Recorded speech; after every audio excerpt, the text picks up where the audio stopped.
هاي أهلا وسهلا ثم مرحبا.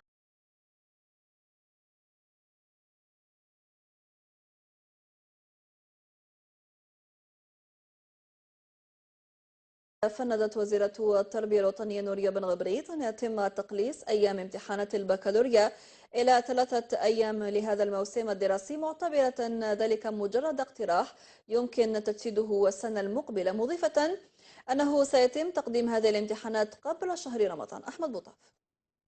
لا الوغ 3 أيام هو اقتراح اللي راه في الدراسة للبكالوريا للسنوات اللي راهم جايين هذه السنة. نو وانا قلتها هذه السنة. الامتحان البكالوريا غادي يتم على حسب الأيام اللي هي موجودة، 5 أيام. الشيء اللي قدمنا به أن غادي يتم قبل شهر رمضان، ورحنا في الدراسة في التحديد بدقة يعني الوقت أو الرزنمة لهذا الامتحان.